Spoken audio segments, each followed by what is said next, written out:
Every now and then, I get asked a fairly innocuous question. What's your favourite time of the year? Now, many people might say spring or summer, but for me, my favourite time of the year is award season.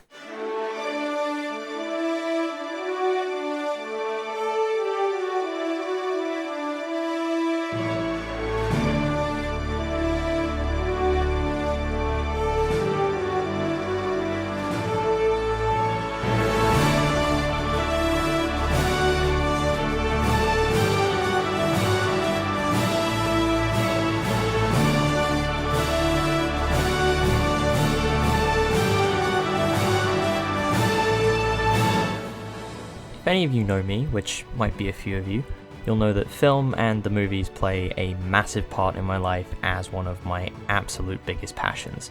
And nothing makes me happier than discussing film. No, not the Twitter account, although those guys also rule. Award season is an incredibly important time, looking back on the contributions to the noble art of filmmaking over the past 12 months. And there are a lot of award shows out there celebrating this. The Golden Globes, the Actors Awards, the Critics' Choice Awards, and the BAFTAs. But none of those are more prestigious than the Academy Awards themselves. Every year, 10 films are selected to represent the very best of the industry around the world, with the hopes being awarded the title of Best Picture, and every year, I try to watch all 10 of those films. This year was no different, but this time, I finished early. So I'm going to yap about these movies now, and I'm going to subject all of you to that.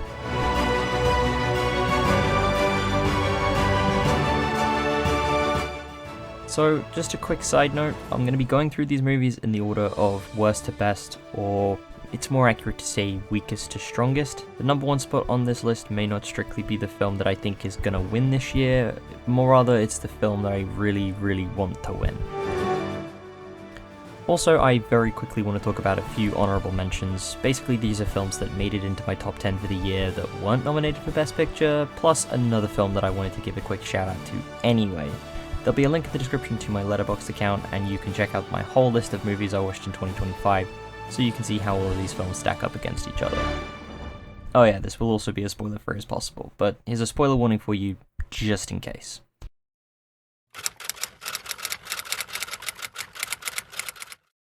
The film that didn't quite make my top 10 this year, but one that I really want to talk about anyway, is Park Chan-wook's No Other Choice. No Other Choice was a really entertaining black comedy, and as someone new to Park Chan-wook's filmmaking, I thought that it was very distinct and unique with its style. A lot of people were saying this was snubbed at the Oscars, and I'm not exactly in agreement, but No Other Choice was a very entertaining film nonetheless, and one that I feel definitely deserves a shout.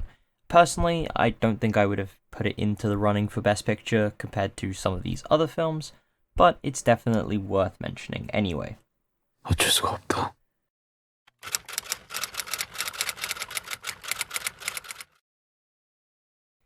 A film that I knew for certain wouldn't get a nomination for Best Picture this year was unfortunately Zach Cregger's Weapons, a film that I absolutely adored from start to finish. If you like horror, you're probably really gonna like Weapons. It had a really great performance from Julia Garner. In fact, I think everyone in the ensemble cast was fantastic, and Zach Cregger's filmmaking style works really well in this film. There's a lot of times where the camera work and editing just had me on the edge of my seat, and I respect this film so much for that.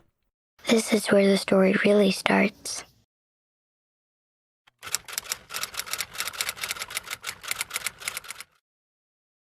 Rian Johnson's Wake Up Dead Man, a Knives Out movie, was a movie that I was very much anticipating this year, and one that I am very happy to say did not disappoint. I only watched the Knives Out trilogy for the first time this year. In fact, it was in the lead up to Wake Up Dead Man that I watched the first two movies, and I really, really enjoyed them. And then Wake Up Dead Man ended up being probably one of the best films in the trilogy. I think that's a bit of a bold statement from me when I would agree with that one Twitter user who said that my favourite Knives Out film is whichever one I happen to be watching at the time. Wake Up Dead Man is good, has some really great lead performances from Josh O'Connor. Daniel Craig is fantastic in it as always, and I can highly, highly recommend it as it is a very entertaining film. Scooby-Doo.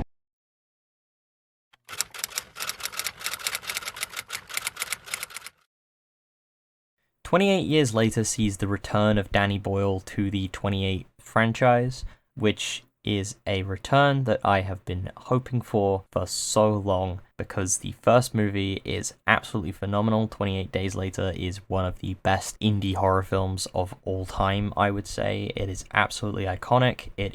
For me, it is a peak example of British independent filmmaking. And 28 Weeks Later is a bit of a lackluster sequel because, in my opinion, it lacks a lot of the British influence. It feels too American. It doesn't have the uniquely British perspective that 28 Days Later had, and 28 Years Later kind of brings that perspective back in. It's really hard to explain, but this film feels so British in its style, in its substance, and that's without even mentioning the fact that there's some absolutely fantastic leading performances in here. Ralph Fiennes is amazing in a very small supporting role, and I had a really great time with the movie. It's absolutely fantastic. If you like horror, if you like 28 Days Later, definitely watch 28 Years Later if you haven't already, as it's a film that I can wholeheartedly recommend.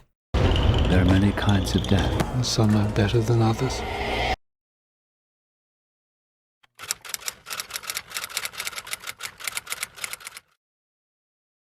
And finally, the last film that I want to give an honorable mention to, and probably my favorite out of this batch, is If I Had Legs, I'd Kick You, the newest film from Mary Bronstein starring Rose Byrne. If you have not seen this film, I highly, highly recommend it. It is a film that had me absolutely on the edge of my seat in one of the worst ways possible throughout the entire runtime, and it is a film that I had an absolutely stressful time watching, but one that is so fantastically immaculate as a result. It is probably the film that I would give the 10th Best Picture slot to. I don't think it would have had any chance winning against some of the other nominations on this list, but it is a film that I would have absolutely been thrilled to see get that kind of recognition, and I'm a little sad that it didn't. However, Rose Byrne is in the running for Best Leading Actress, and I really want her to win, even though I know it's probably going to go to someone else, but we'll talk about that more later on. Everything is under control.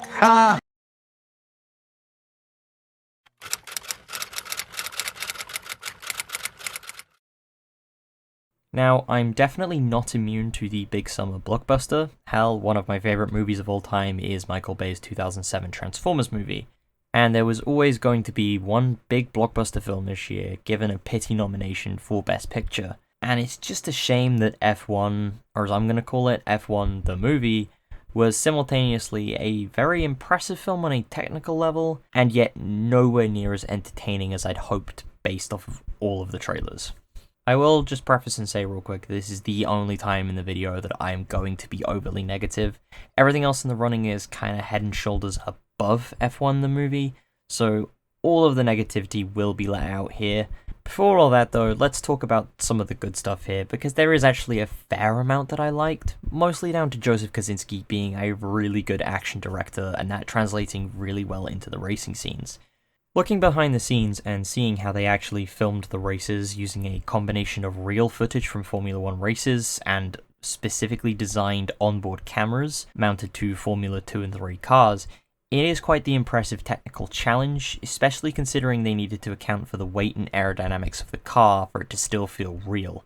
The VFX work needed to put the Apex GP livery over the real cars was incredibly seamless as well, and I genuinely cannot fault it, as I didn't even realize that it was VFX until after watching the movie. Also, one more little positive note, I really liked Damson Idris in this. I didn't love his character, I've got a lot of issues with the way that Pierce was written, but I wasn't familiar with Damson Idris as an actor, and I think that he has got some really good acting chops. I want to see him in more movies now.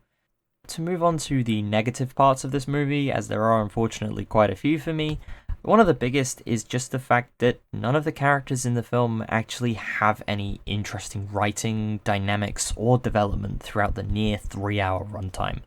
Normally, this wouldn't be as big of an issue, as this feels like one of those movies where you honestly might only be watching it for the racing scenes, but when the personal drama and conflicts take up almost an hour and a half of the total runtime, the actual connective tissue between the racing scenes feels like such a drag to get through. Hayes and Pierce's arcs towards the end of the film feel really rushed and undercooked as well, which isn't something I should be saying about an almost 3-hour film, especially one that's going up for Best Picture. And for as much praise as I give the racing scenes for their technicality, narratively, I think they kinda suck. And that's because most of the time the races result in either one or both of the races for Apex GP crashing, with the end result being that the majority of the racing scenes feel really predictable. You might think I'm being harsh on this movie, but you need to remember that F1 the movie is going up for Best Picture, one of the most prestigious awards in the entire industry, and is going up against some truly fantastic pieces of cinema. One of the things I kind of expected was that this was going to have a well-constructed narrative, but unfortunately F1 the movie kinda just doesn't. That was constructive. I'm gonna give F1 the movie a healthy 6 out of 10. If you're an F1 fan, you're most likely going to enjoy this film for the racing, but you're probably not going to enjoy it as much as something like Rush, where it's talking about actual F1 racing history. It just, it's a very fictionalized Formula One thing. Make of that what you will.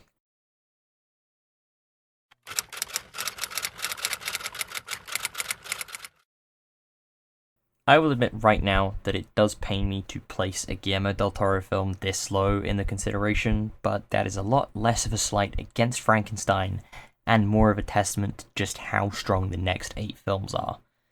I've been a fan of Guillermo del Toro for a long time, with a couple of his films, especially Pan's Labyrinth, being responsible for me sort of branching out into the more artistic side of film, captivating me with its dark, gothic fantasy style. The same can be said for Frankenstein. Del Toro's style is all over this movie, that kind of dark, gothic Victorian fantasy, paired with this lingering fascination with anatomy and the wonders and marvels of the human body. It's all really fascinating to look at, and some of the production design and costuming really does wonders to uplift this vision. You've also got some truly fantastic performances here. I know Jacob Elordi has had a lot of fanfare this award season with nominations in the Best Supporting category, but I have to give props to Oscar Isaac and Mia Goth for their roles.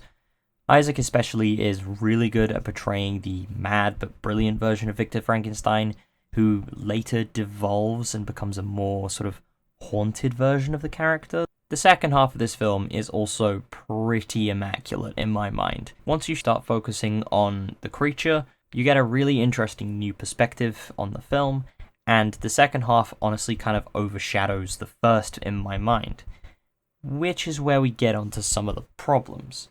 This film is a little bit of an outlier for Best Picture this year because the narrative is good, but it's not airtight.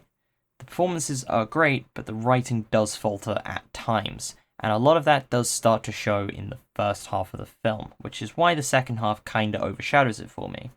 Once you start to compare this with the other 8 films I'm about to talk about, the cracks do start to show a little bit more to me. I'm going to give Del Toro's Frankenstein a solid 8 out of 10.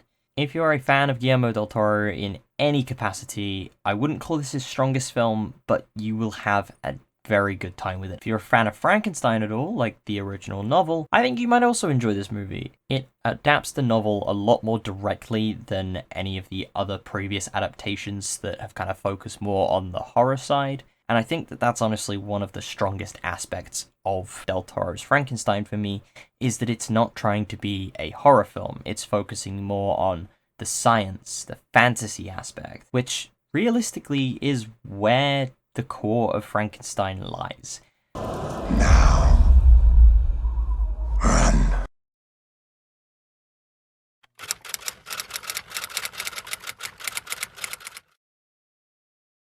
This is the part of the video where we are really going to start to talk about the big hitters of the year, and that's honestly quite insane to say when I'm only talking about the number 8 spot on the list.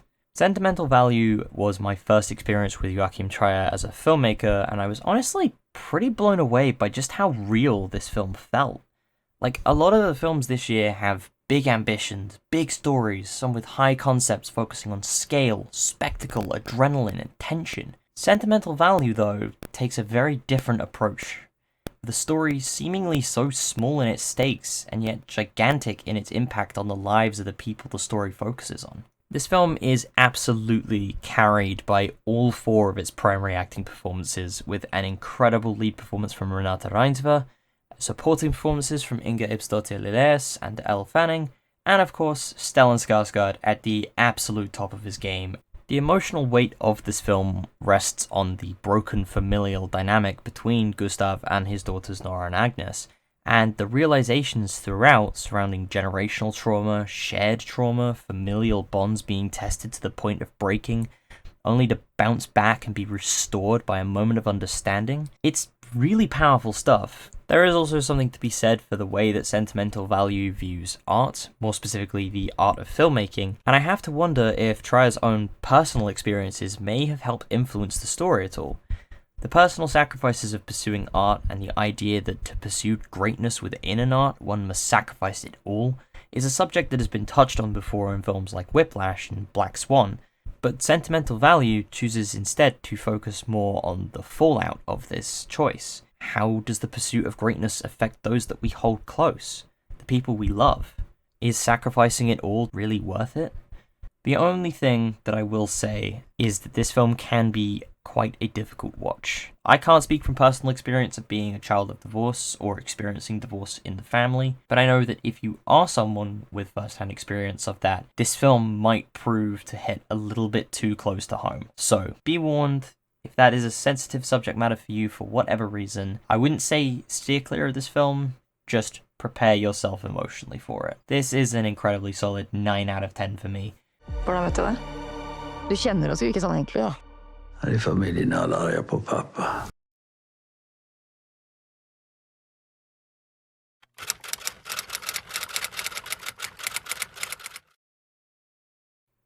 If there was an Oscar this year for the movie with the most insane premise, cast, and ending of the year, it would 100% be going to Yorgos Lanthimos' Bugonia, because his absurdity, kookiness, and off-kilter style goes to the newest levels with this film. It makes me really happy that Yorgos Lanthimos seems to be working consistently with specific actors. This is his third, I think, time working with Emma Stone, and second with Jesse Plemons.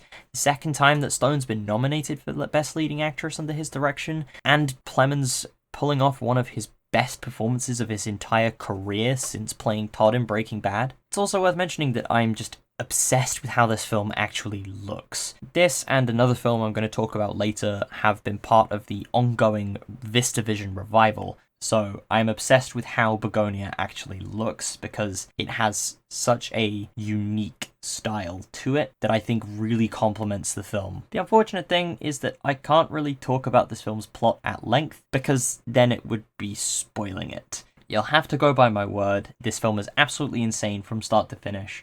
A couple of the comedic moments in this film didn't land for me, and I found that that's always going to be the case with black comedies. There are probably a lot of people out there who might think this film is too weird, too strange, or even too dark. It's a pretty, hallmark feature of Yorgos Lanthimos' style, and not everyone is going to vibe with that, and that's okay. The only thing I honestly wish was different in the awards conversation at the moment is the amount of recognition that Jesse Plemons is getting for his role in the film. The downside here is that Best Leading Actor is such a stacked lineup this year already that I am genuinely struggling to decide who, if anyone, I would want to swap out for Jesse Plemons, and right now I'm drawing blanks. This movie gets a 9 out of 10 for the sheer insanity factor. I genuinely cannot wait to see what Yorgos Lanthimos is going to do next, because I know for a fact it is going to be absolutely mental.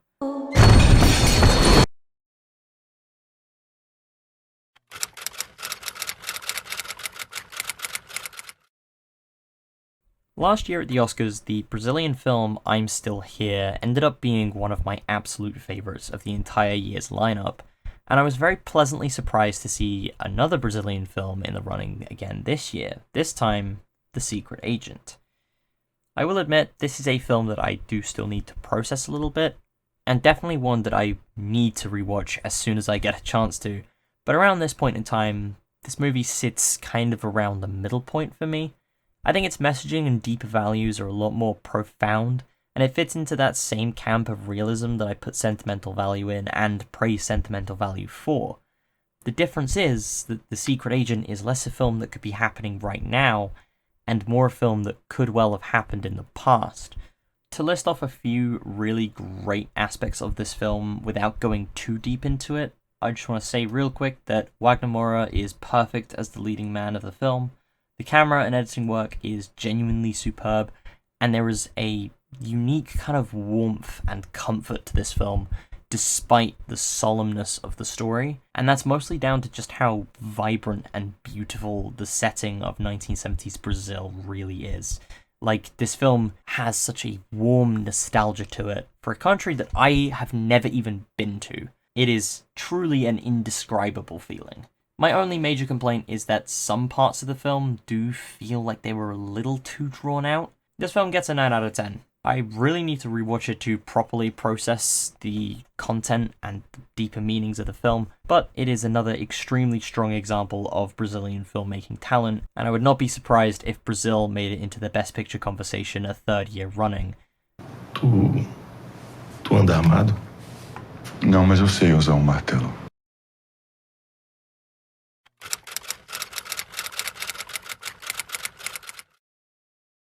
Now, before I talk a bit about this next film, I want to talk to you about another film that I've seen, also nominated for Best Picture, but at the 84th Academy Awards in 2012. Terrence Malick's The Tree of Life was a film nominated for Best Picture, chronicling the life of a man as he grows from a child to an adult, while dealing with themes of innocence, loss of innocence, reconciling with one's past, and the perception of our memories. It's a film with a very dreamlike atmosphere, interspersed with scenes of the creation of the universe and life as we know it, creating a very surreal viewing experience. One that I can wholeheartedly recommend people try at least once. So, why am I telling you about a film that came out 14 years ago? Well, because Clint Bentley's Train Dreams has been compared rather favourably to the work of Terrence Malick, and I could feel those inspirations all throughout, with Bentley even confirming that Malick's work was an influence on him in an interview, calling Malick one of the greatest filmmakers of all time. While The Tree of Life has a very dreamlike approach to memory and life, Train Dreams has a much darker, almost more sinister feeling to it, reminding me of the idea of the 7 minutes after death, in which the brain remains active after the heart stops. There is an almost inherent eeriness to this film, which further reinforces my feelings of the whole 7 minutes thing, but it's juxtaposed fantastically by just how vibrant and gorgeous the film is in the visual department. There are so many small moments and minor characters that leave huge impacts on the film, and I'm genuinely surprised that people haven't really been talking about William H. Macy's character in the film, like, at all. But this all goes without mentioning the leading performance from Joel Edgerton, who is giving probably a career-defining performance as Robert Granier, a man of the American frontier dealing with loss, grief, as well as feelings of being left behind with the times. Again, this is a film that feels incredibly real, a film that could have happened in real life. But there is also an inherent surrealness to the film, one that blends with the ideas that it's presenting, and presents a film that really sticks with you after you finish watching. The only, and I mean the only thing holding this film back for me, is the presence of the narrator. It's not as egregious as Blade Runner's narration or anything like that, but it is something that does drag the film ever so slightly down for me, as it feels like some of the scenes become slightly stifled or restricted by it. It's something that the film can do without, and would still be as fantastic as it is. This film gets a 9 out of 10. Beautiful, ain't it? What is? All of it. Every bit of it.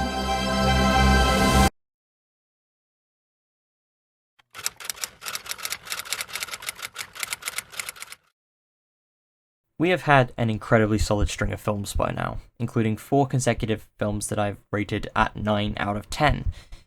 And this film is no different. No, we're not quite at the 10 out of 10s just yet. Bear with me, we've got one more film to get through before we start to talk about the ones that really impressed me for this year. Marty Supreme is my favourite sports movie since Moneyball, because it's so antithetical to everything that sports movies are or try to be.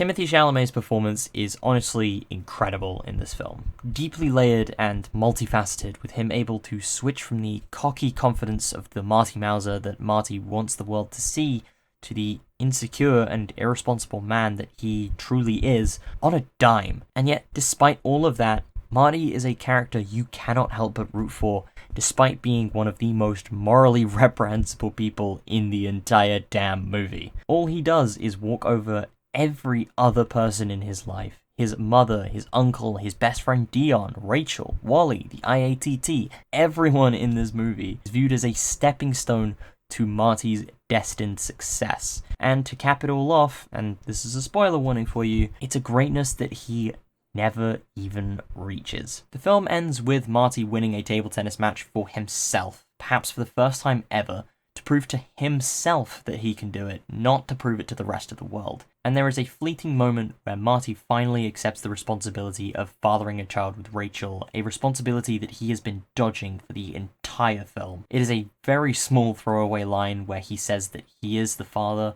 but after an entire film of denial and dodging his responsibilities, he finally accepts it and breaks down crying at the sight of his newborn son. The performances from everyone in this movie are really, really great. I really liked Odessa Azion as Rachel, and I think that there should have been more conversation around her character and her performance, but truly, this film feels like a culmination of the careers of both Josh Safdie and Timothée Chalamet. Chalamet! A lot of people have dismissed this movie as just being a movie about ping pong. It was never about ping pong, but a young man's ambition and desire for greatness, something we see reflected in Timothée Chalamet himself. With that all being said though, this movie is still only a 9 out of 10 for me, and that's purely because there were a few others that genuinely and truly blew me away in the Best Picture race this year. Custom ball like that is gonna cost a lot of money. Of course it's custom. It's an original ball for an original guy. It's a Marty Supreme one, not the Marty normal ball.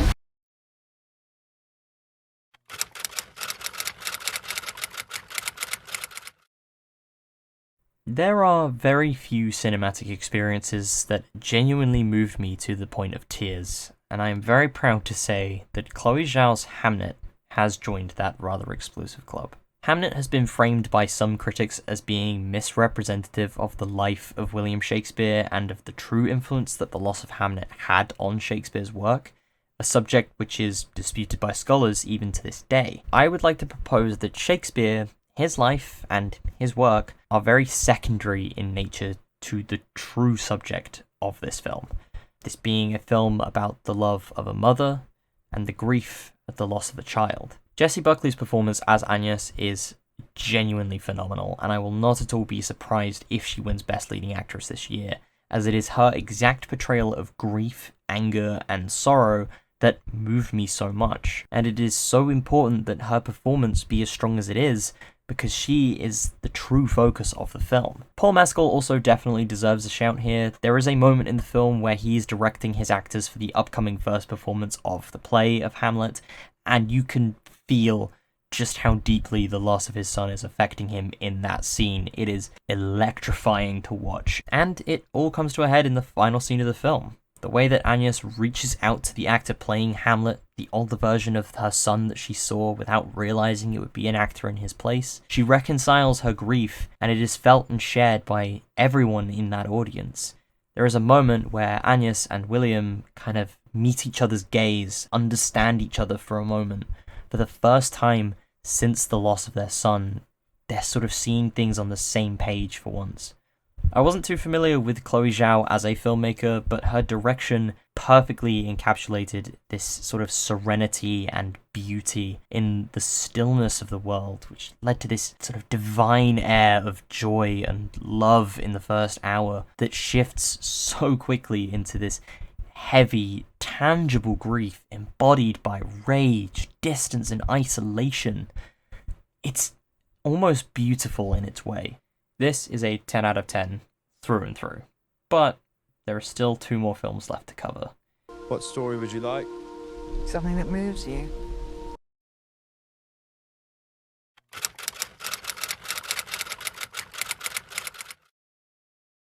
it does kind of go without saying, considering how most of the films I've talked about here are what I consider to be a 9 out of 10 or higher, that I think that this year's Oscar race is incredibly close.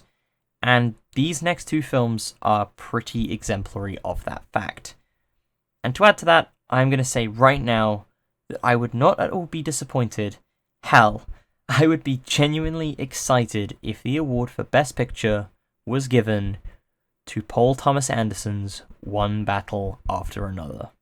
It was an incredibly bold undertaking to tell a story of revolutionaries and white supremacists in the current political climate in America, but Paul Thomas Anderson took it in his stride and gave us one of the most exciting, thrilling, and important films of 2025. Leo DiCaprio, Tiana Taylor, Chase Infinity, Benicio del Toro, and Sean Penn, along with the entire rest of the supporting cast, guided by Anderson's distinct and unique style, results in one of the best action thrillers I have seen in a long time. One that can truly be considered as genre-defining. And that's all without mentioning just how outrageously funny this film is. There are so many quotable lines, improvised moments and jokes, Leo being a failure of a dad, Sensei Sergio drunk driving after a few small beers. And also just how wonderfully ridiculous the idea of the white supremacist group, the Christmas Adventurers Club, is juxtaposed by just how sinister they truly are in execution. It's masterfully done. At its core, it's the story of a man attempting to reunite with his daughter, both in a physical sense and in a more emotional one. Throughout the film, the rift between father and daughter is explored, and the journey to see the two reunited is resolved beautifully with the film's ending. Films like One Battle After Another only come along every now and then, and I am so glad that this film came along when it did. It is a masterclass of direction, camera work, with reviving the VistaVision format like Bugonia did, and tension, with the ending car chase being one of the most gripping and tense scenes in any film I have seen this entire year. And yet, despite this being an absolutely stunning 10 out of 10 film, there is still one more film to talk about. One more film that was my absolute favorite of the entire year. God damn it! Viva la revolution!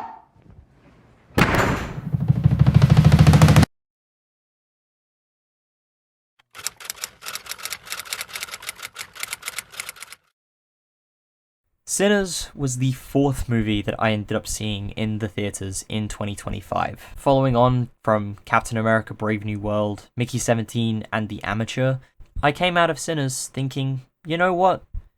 I think this is going to be one hell of a year for cinema.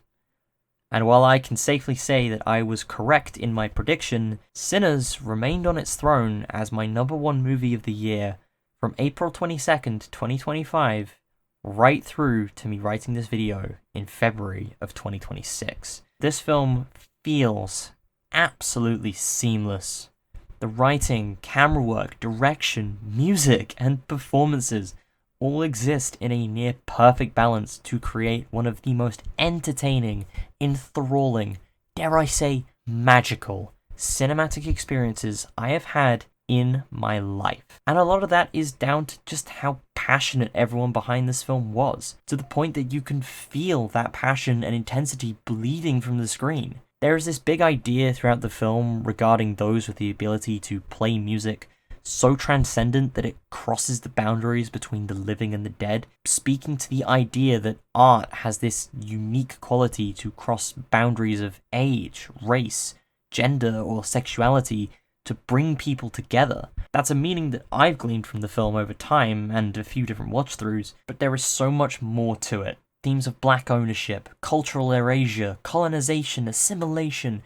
Words truly cannot describe just how much I love and appreciate the fact that Sinners exists in the way that it does. Ryan Coogler was always a director I was excited to see new material from, but with this movie, he has skyrocketed into my top 10 favorite directors, and I genuinely, honestly, cannot wait to see what he does next on the theatrical side.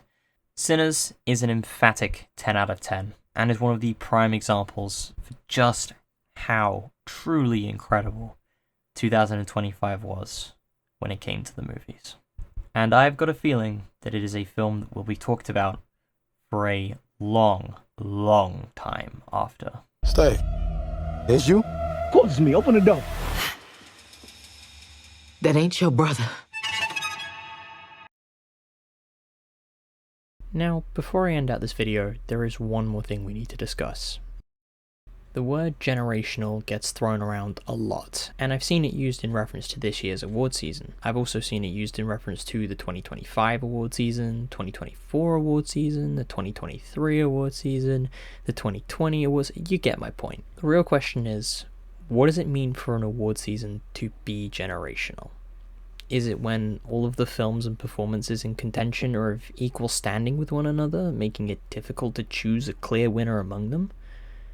Or should the term be reserved for something a little deeper, say when there's a significant shift in the very nature of an award season? Going by both of those definitions, I can definitely argue that the 2026 award season could be considered generational. This year has seen a substantial record broken, with Sinners setting a new record for most nominated film at the Oscars with 16 total, which is a huge win for films led by black storytellers and actors, and a massive change from the Oscars So White controversy from just a few years ago. Even putting all of that aside for a moment, 2025 was also just a fantastic year for cinema. I've only discussed 15 different films in this video, but 2025 had so many hitters, underdogs, soon-to-be cult classics, and just truly wonderful films, to the point that this might have been one of the best years for the movies so far. And nowhere is that displayed more than in this very Oscars race. None of the films I've just discussed are outright bad. There is no Emilia Perez this year, no massive upset in the nominees, just a set of incredibly well-made films with such a massive range and appeal that anyone and everyone will be able to find something to enjoy.